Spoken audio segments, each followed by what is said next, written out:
IPS కోటాలో దివ్యాంగులకు reservation ఎందుకు అని ఐపీఎస్ అధికారి స్మితా సబర్వాల్ చేసిన వ్యాఖ్యలు దుమారమే రేపుతున్నాయి. గత వారం నుంచి ఆమె వ్యాఖ్యలపై పలువురు రాజకీయ ప్రముఖులు స్పందించారు. స్మితా వ్యాఖ్యలను తప్పుపట్టారు. స్మితా వ్యాఖ్యలపై దివ్యాంగులు నిరసన వ్యక్తం చేశారు. ఆమెపై స్టేషన్లో ఫిర్యాదు చేశారు. అయితే తాజాగా స్మితా సబర్వాల్ వివాదాన్ని తెలంగాణ మండలి సమావేశంలో ఎమ్మెల్సీ జీవన్ రెడ్డి లేవనెత్తారు. ఐపీఎస్ అధికారి హోదాలో ఉండి ఆమె అలా మాట్లాడడం బాధాకరమని అన్నారు. ఆమె చేసిన వ్యాఖ్యలు మొత్తం రిజర్వేషన్ సిస్టమ్నే అవమానించేలా ఉన్నాయన్నారు. దివ్యాంగులను కించపరిచిన ఆమెపై ప్రభుత్వం ఎందుకు చర్యలు తీసుకోవడం లేదో అర్థం కావడం లేదన్నారు. వెంటనే ప్రభుత్వం స్పందించి ఆమెపై చర్యలు తీసుకోవాలని మండలిలో ఎమ్మెల్సీ జీవన్ రెడ్డి డిమాండ్ చేశారు. అయితే జీవన్ రెడ్డి వ్యాఖ్యలపై స్పందించిన మంత్రి పొన్నం విచారణకు ఆదేశిస్తామన్నారు.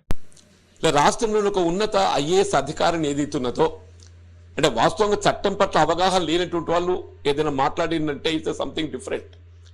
చట్టం పట్ల పూర్తి స్థాయిలో అవగాహన కలిగి ఉండి వీళ్ళ దివ్యాంగులను కించపరిచే విధంగా, వాళ్ళ ఆత్మాభిమానాన్ని దెబ్బతీసే విధంగా, వాళ్ళ ఆత్మస్థైర్యాన్ని దెబ్బతీసే విధంగా, వాళ్ళ ఆత్మ గౌరవాన్ని దెబ్బతీసే విధంగా ఏదైతుందో ఒక రాష్ట్రంలోని ఉన్నత ఐఏఎస్ అధికారిని దివ్యాంగులను వికలాంగులను చులకన చేసినట్టు మాట్లాడటం నిజంగా దురదృష్టకరం అధ్యక్ష. దీన్ని తీవ్రంగా ఖండించడమే కాదు, ఇవాళ ఏదైతే చట్టపరంగా ఏదైతుందో వాళ్ళపై చర్య తీసుకోవడానికి అవకాశం ఉంది.